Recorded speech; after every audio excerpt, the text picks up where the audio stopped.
Hi, everybody. So, one of the topics that comes up all the time for me when I'm talking about diet and Ayurveda is the topic of juicing. So, when it comes to juicing and Ayurveda, really there are three main things that you want to keep in mind.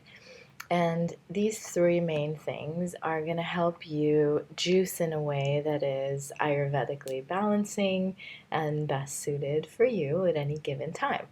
So, many of you know that I'm an avid juicer, and these three main things for me are one, matching the energetics of my juice with my Vikruti.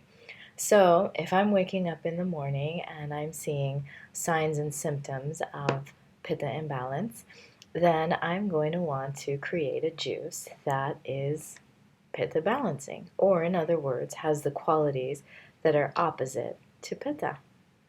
So, this is a very simple concept. This is basic Ayurvedic healing. Whatever qualities are very present within your body, within your being, go for the opposite qualities.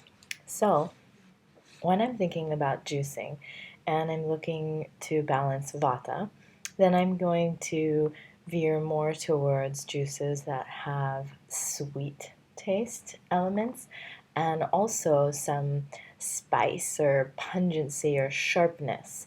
So, those are two tastes that really help to balance vata.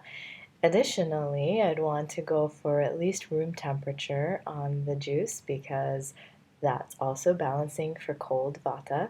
And, you can play with even warming the juice a little bit. And additionally, I'd really want to make sure I strain that juice if I'm making it in a Vitamix because I want to get out all that dry, rough um, roughage, right? So that helps to balance vata also.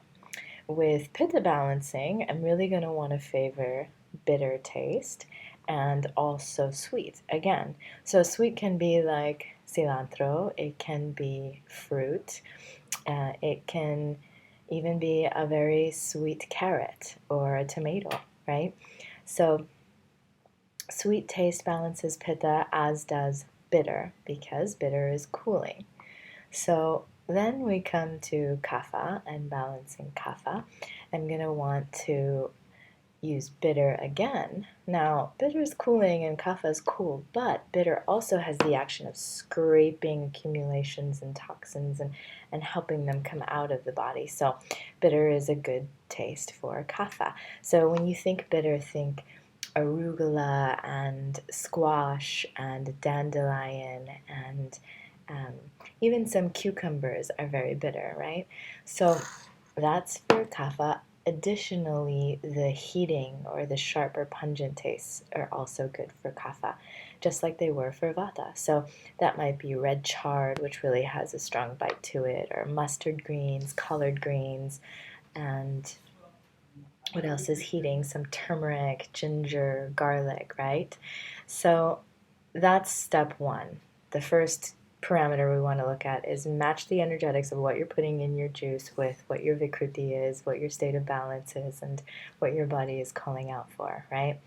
Step two is really making sure that the food combining is okay. So, for me, I really like to just have veggies in my juice because the fruits, you can fit so many of them in your juice, and then that becomes a really big caloric and sugar load for the blood system to take in at one point. So, my recommendations are if you're going to juice and you're going to put fruit in there that has a lot of sugar and a lot of calories, then make that your meal.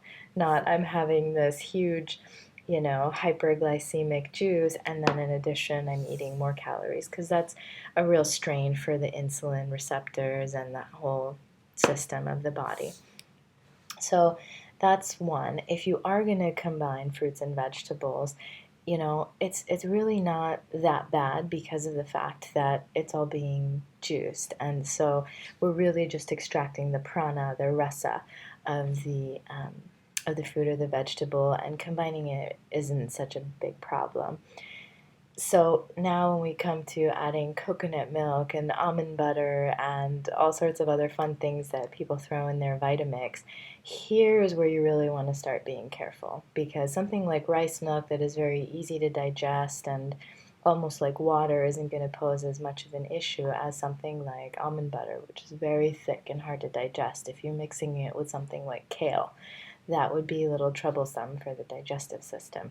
So try to keep it either fruits and veggies alone, and if you're going to start to throw in some other elements, then really start to be careful about the qualities and the ease of digestion, and then look more to the food combining principles. Yeah, I definitely recommend straining because I think everyone can use vata reduction. So if you have a juicer instead of the Vitamix, that's a good idea, or just use a nut milk bag with the Vitamix.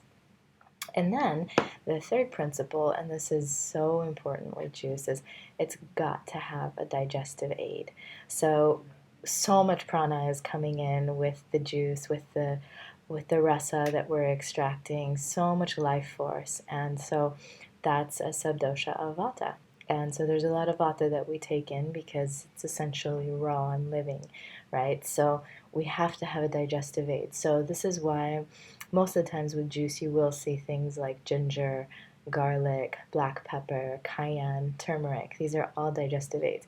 You could use any digestive aid. You could throw in cumin if you wanted to, or rosemary even. You can play with it. But ginger tends to really go well with all fruits and vegetables, so it's a really common one and it's really great.